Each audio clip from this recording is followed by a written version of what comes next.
नमस्कार मित्रों, क्या आप जानते हैं कि हिंदू कैलेंडर में केवल 3 ऐसे दिन माने जाते हैं जब किसी भी शुभ कार्य के लिए अलग से मुहूर्त देखने की आवश्यकता नहीं होती।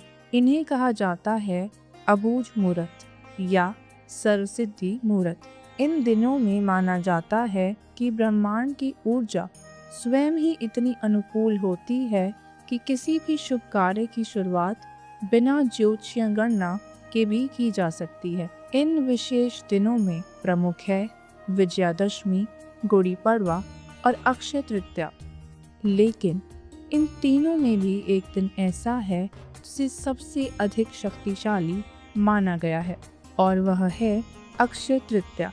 भारत में हर वर्ष इस दिन हजारों विवाह होते हैं, नए घरों में प्रवेश किया जाता है, लोग नया व्यवसाय शुरू करते हैं, जमीन या घर खरीदते हैं, सोना खरीदते हैं और जीवन की नई शुरुआत करने का संकल्प लेते हैं। लेकिन क्या आपने कभी सोचा है कि आखिर इस दिन में ऐसा क्या विशेष है? क्या यह केवल परंपरा है या इसके पीछे कोई गहरी आध्यात्मिक और खगोलीय सच्चाई भी छिपी हुई है? इस रहस्य को समझने के लिए हमें सबसे पहले इस शब्द का अर्थ समझना होगा। अक्षय तृतीया। तृतीया का अर्थ है तीसरी तिथि और यह तिथि आती है वैशाख मास के शुक्ल पक्ष की तीसरी तिथि को। लेकिन इस तिथि के साथ जो शब्द जुड़ा है अक्षय, वही इसे असाधारण बना देता है। संस्कृत में अक्षय का अर्थ है जिसका कभी नाश ना हो, अर्थात ऐसा फल जो समाप्त ना हो, जो निरंतर बना रहे। इसीलिए कहा जाता है कि इस दिन किया गया कोई भी शुभ कर्म, चाहे वह दान हो, जप हो, तप हो, यज्ञ हो, सेवा हो या कोई नया शुभ कार्य, उसका फल लंबे समय तक बना रहता है। इसीलिए इस तिथि को केवल एक त्योहार नहीं बल्कि सत्कर्मों का अनंत फल देने वाला दिन माना गया है। पुराणों में अक्षय तृतीया से जुड़ी कई महत्वपूर्ण घटनाएं बताई गई हैं। उनमें से सबसे प्रसिद्ध घटना है भगवान परशुराम का जन्म। स्कंद पुराण और भविष्य पुराण के अनुसार वैशाख शुक्ल तृतीया के दिन भगवान विष्णु ने परशुराम अवतार धारण किया था। परशुराम भगवान विष्णु के छठे अवतार माने जाते हैं और उन्हें 7 चिरंजीवियों में से एक माना जाता है।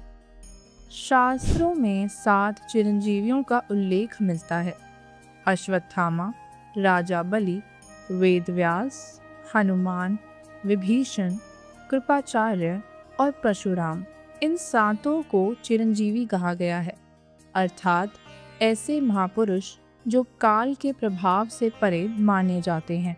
परशुराम का जन्म अक्षय तृतीया के दिन होना इस तिथि को और भी विशेष बना देता है। इसलिए कई विद्वान कहते हैं कि अक्षय तृतीया केवल धन प्राप्ति का दिन नहीं है, बल्कि यह दीर्घायु, स्वास्थ्य और जीवन शक्ति बढ़ाने का दिन भी है। इसी कारण कई लोग इस दिन अपने जीवन में स्वास्थ्य से जुड़े संकल्प लेते हैं, जैसे योग शुरू करना, आयुर्वेदिक चिकित्सा अपनाना, व्यायाम शुरू करना या जीवन शैली को संतुलित करना। अक्षय तृतीया से जुड़ी एक और अत्यंत प्रसिद्ध कथा महाभारत से मिलती है।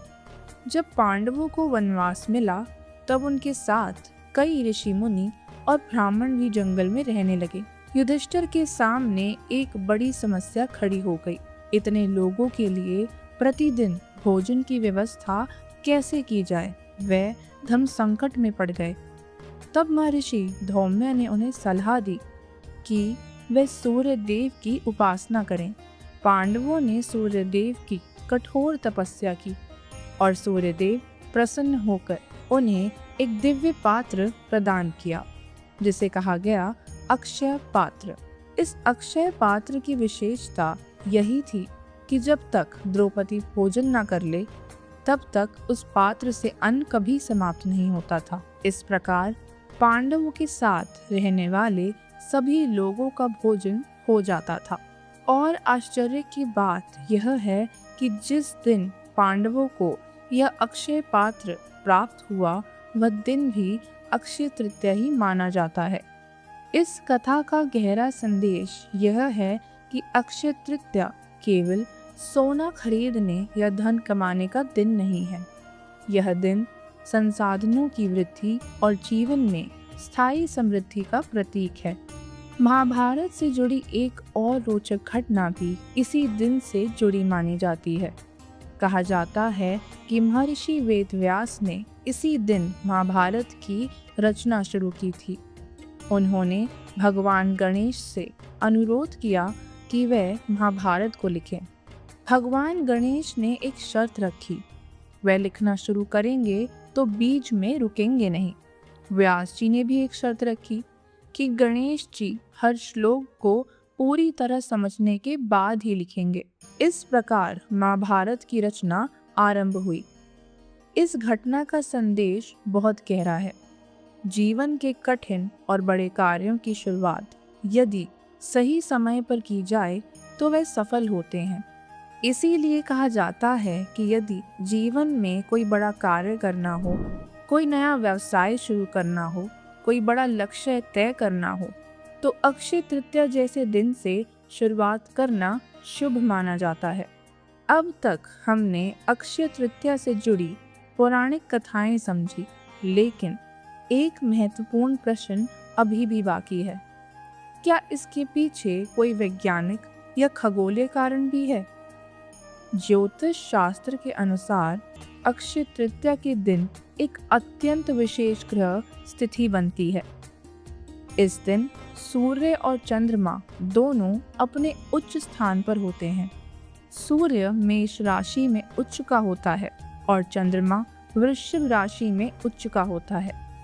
सूर्य ज्योतिष में आत्मा, ऊर्जा, आत्मविश्वास और जीवन शक्ति का प्रतीक माना जाता है। चंद्रमा मन, भावनाओं और मानसिक संतुलन का प्रतीक माना जाता है। जब सूर्य और चंद्रमा दोनों अपनी उच्च स्थिति में होते हैं, तब यह संयोजन मन और आत्मा दोनों को शक्ति देता है।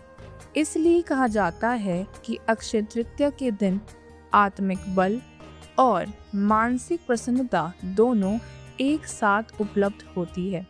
और जब मन प्रसन्न हो और आत्मा मजबूत हो, तब किसी भी कार्य की सफलता की संभावना कई गुना बढ़ जाती है।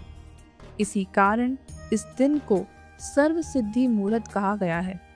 इस दिन लोग दान, जप, तप, यज्ञ, तीर्थ, सेवा और धर्म कार्य करते हैं। कई स्थानों पर इस दिन अन्नदान, जलदान, गोदान और गरीबों की सहायता को अत्यंत पुण्यदायी माना जाता है, क्योंकि अक्षय का अर्थ केवल धन नहीं है, बल्कि ऐसा पुण्य है जो समाप्त न हो।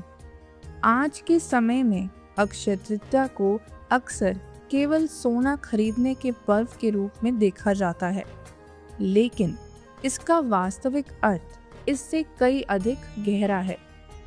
यह दिन हमें याद दिलाता है कि जीवन में स्थायी समृद्धि केवल धन से नहीं आती, बल्कि सत्कर्म, सेवा और सकारात्मक संकल्प से आती है। यदि इस दिन हम कोई अच्छा संकल्प लें, जैसे किसी की मदद करना, शिक्षा देना, पेड़ लगाना या समाज के लिए कोई अच्छा कार्य शुरू करना, तो उसका प्रभाव लंबे समय तक बना रहता है। तो मित्रों, यही है अक्षय तृतीया का रहस्य और महत्व। यह केवल एक तिथि नहीं है, बल्कि यह हमें सिखाती है कि जब सही समय, सही संकल्प और सही कर्म एक साथ मिलते हैं, तब जीवन में अक्षय फल प्राप्त होता है। आने वाली अक्षय तृतीया आप सभी के जीवन में सुख, शांति, स्वास्थ्य और समृद्धि लेकर आए। इसी शुभकामना के साथ मैं अपनी इस वीडियो को अंत करती हूँ। अगर आपको यह जानकारी अच्छी लगी हो तो हमारे चैनल पराविद्या फाउंडेशन को ज़रूर सब्सक्राइब करें। इस वीडियो को लाइक और शेयर करें और कमेंट में ज़रूर बताइए कि आप अगली वीडियो किस आध्यात्मिक या वैदिक, और कमेंट में ज़रूर बताइए कि आप अगली वीडियो किस आध्यात्मिक या वैदिक विषय पर देखना चाहते हैं। धन्यवाद। प्रणाम।